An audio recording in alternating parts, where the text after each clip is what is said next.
wabarakatuh. Perkenalkan, nama saya Hilwa Ainindiska Aisyah dengan NIM 090206240434. Di sini merupakan hasil akhir dan klasifikasi saya terhadap pretest pemahaman cloud computing yang sudah saya lakukan. Estimasi skor yang saya dapatkan yaitu 28 dari 40, 70%. Level kompetensi saya menengah intermediate. Analisis kelebihan pretest yang sudah saya lakukan atau kesiapan teknisnya, saya memiliki fondasi kuat terhadap teknologi tingkat lanjut dan sisi pengembangan perangkat lunak atau software development di cloud. Materi-materi yang saya kuasai yaitu ada arsitektur cloud modern, memiliki penguasaan yang solid terhadap konsep microservice dan komputasi serverless. Yang kedua, teknologi kontainer, memahami penggunaan containerization seperti Docker dan orkestrasi menggunakan Kubernetes. Yang ketiga, praktik DevOps dan otomatisasi, alur kerja CI atau CD, continuous integration atau continuous deployment, dan pengelolaan infrastruktur melalui kode atau infrastruktur as code atau IAC sudah dikuasai dengan baik. Yang keempat, manajemen database dan penyimpanan data, mengidentifikasi arsitektur data sangat matang, familiaritas yang tajam dengan lingkungan basis data relasional seperti PostgreSQL terbukti memberikan keuntungan besar dalam memahami layanan database terkelola di cloud, cloud data warehouse, serta penyimpanan arsip jangka panjang atau cloud object storage. Area evaluasi pengembangan yang saya perlukan dari materi cloud computing yaitu infrastruktur virtualisasi dasar, perlu penguatan pada konsep dan cara kerja hypervisor yang menjadi tulang punggung mesin virtual atau virtual machine. Yang kedua, mekanisme penskalaan atau scaling, masih perlu membedakan secara teknis strategi penggunaan antara vertical scaling atau menambah spesifikasi seperti RAM atau CPU pada satu server dan horizontal scaling menambah jumlah server. Yang ketiga, manajemen keuangan cloud. Diperlukan pemahaman finansial mengenai pergeseran biaya investasi aset fisik menjadi biaya operasional berlangganan. Yang keempat, manajemen risiko vendor. Memahami risiko vendor lock-in, ketergantungan pada satu penyedia layanan cloud dan strategi memitigasinya. Yang kelima, keamanan dan kepatuhan atau compliance. Pemahaman mendalam mengenai shared responsibility model atau model tanggung jawab bersama pada model layanan IaaS sangat esensial.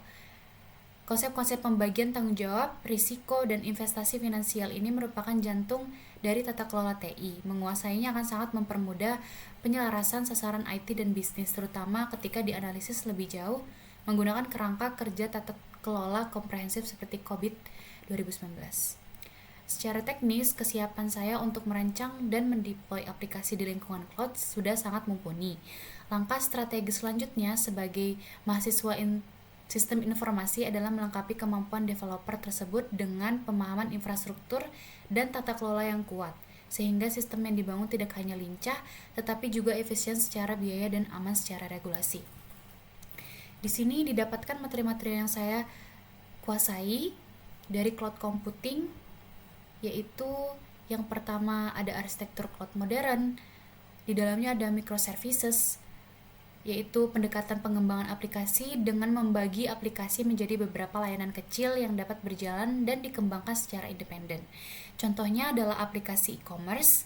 Di dalam e-commerce itu ada user service, product service, payment service, dan order service. Kelebihannya, setiap layanan dapat dikembangkan secara terpisah, mudah melakukan scaling. Jika satu layanan bermasalah, tidak selalu menyebabkan seluruh aplikasi berhenti.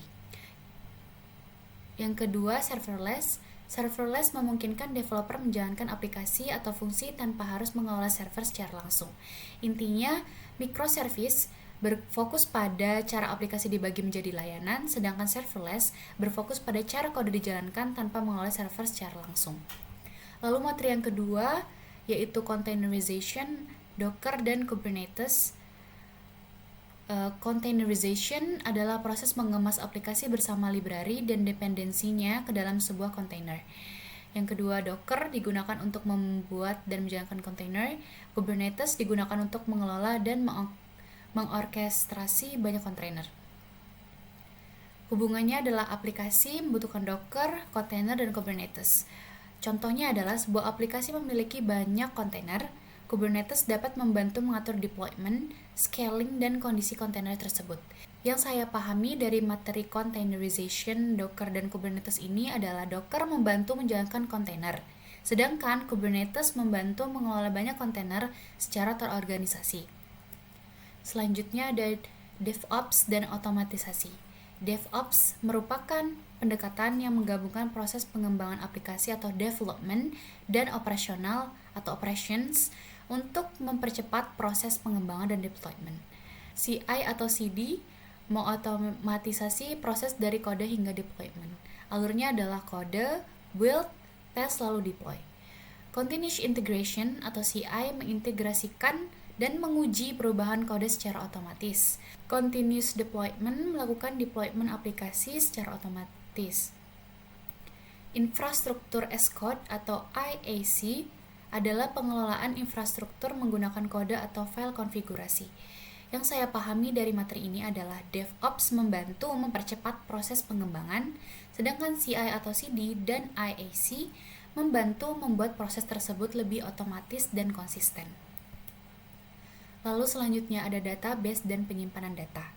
Hasil pretest menunjukkan bahwa pemahaman saya mengenai database relasional seperti PostgreSQL membantu saya memahami layanan data di cloud computing.